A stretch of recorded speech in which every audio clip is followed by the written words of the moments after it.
I ktoś powinien zadać wreszcie pytanie, dlaczego społeczeństwa w różnych epokach się nie rozwijają.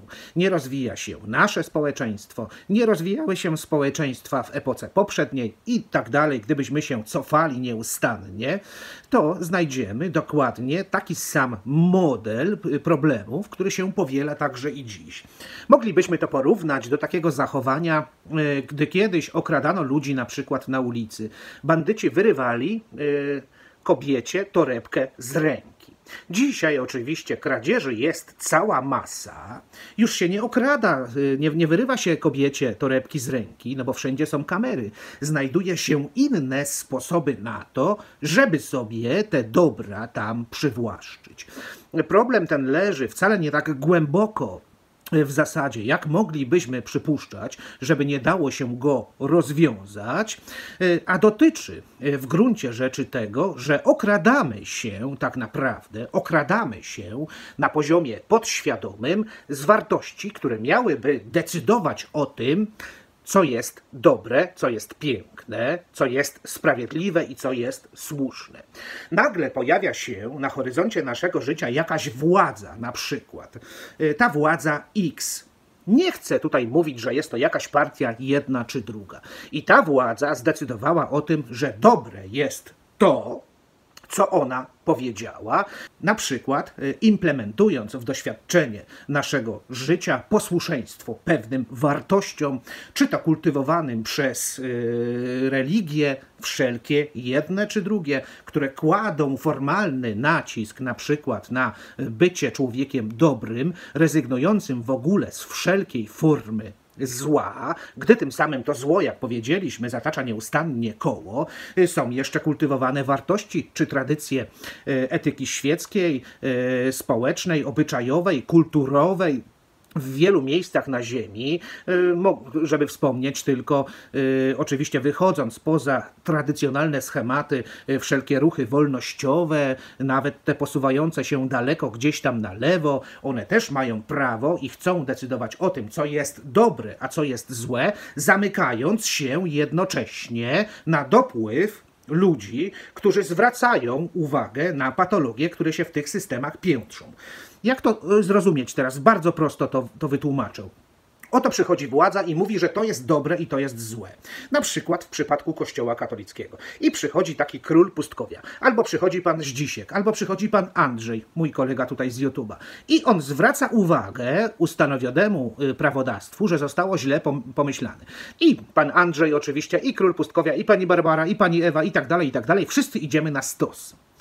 W dawnych czasach, dzisiaj jesteśmy na marginesie oczywiście, wyrzuceni całkowicie jako obserwatorzy tego systemu, który władzę wziął w swoje łapy, zgromadził ludzi pod batem i pod butem, bo jak się nie podporządkują, to stracą swoje życie, więc zgromadził taką władzę i przegania następnie wszystkich, którzy władzę mu chcieliby odebrać. W innych systemach jest dokładnie tak samo.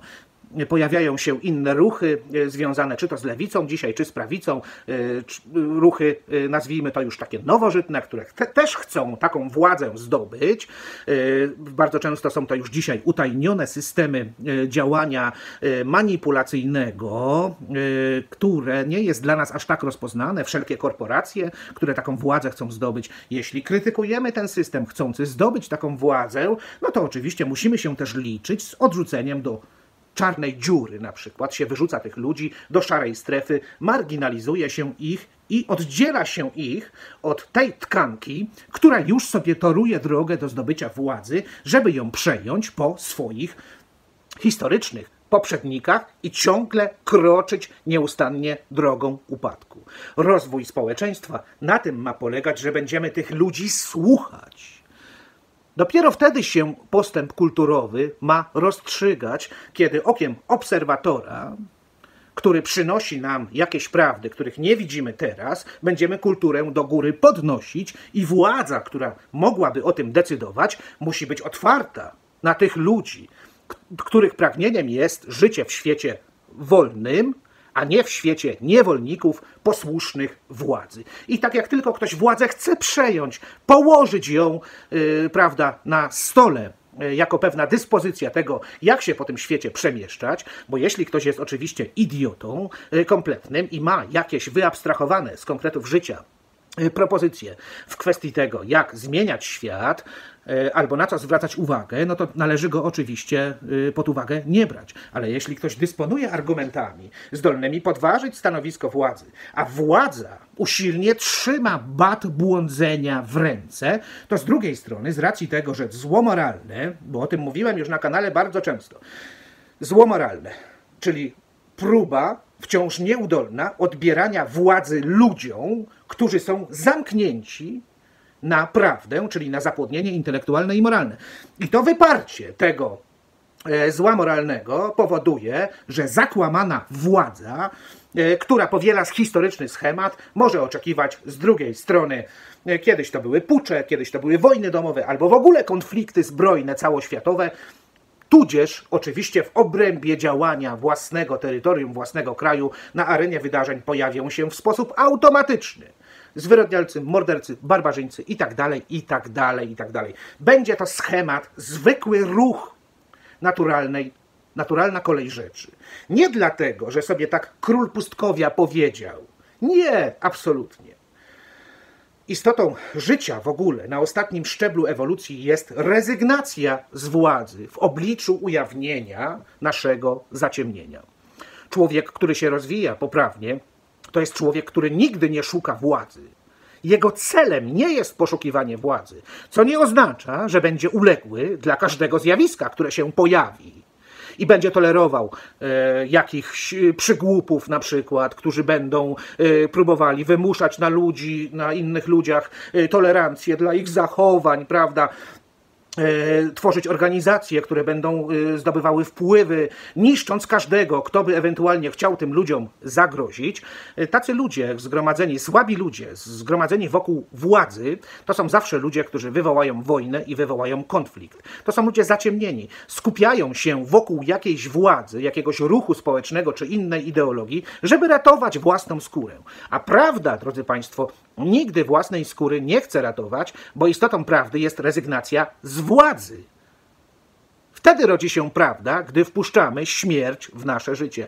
I definicja króla pustkowia, jedyna taka definicja na świecie, drodzy Państwo, nie ma takiej definicji na świecie. Sprawiedliwość jest równością jedynie w obliczu śmierci.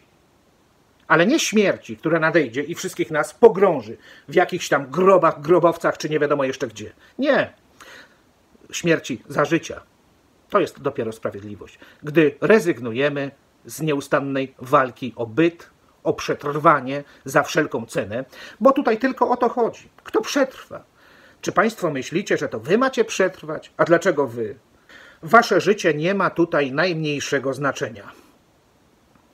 Przetrwa zawsze najsilniejszy. Temu, któremu się uda zgromadzić wokół siebie największą armię wyznawców.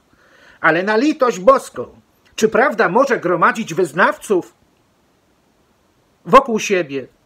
No zastanówcie się. Jak można być wyznawcą prawdy, skoro zło się przyciąga? Jak tylko ludzie się skupią w grupę, jak zaczną popierać delikwenta masowo jednego czy drugiego, czy to duchowego, religijnego, politycznego, to liczcie się z tym, że wojna wybuchnie, bo obiecał im coś, co da im gwarancję przetrwania. Dlatego nie ma nieustannie postępu kulturowego.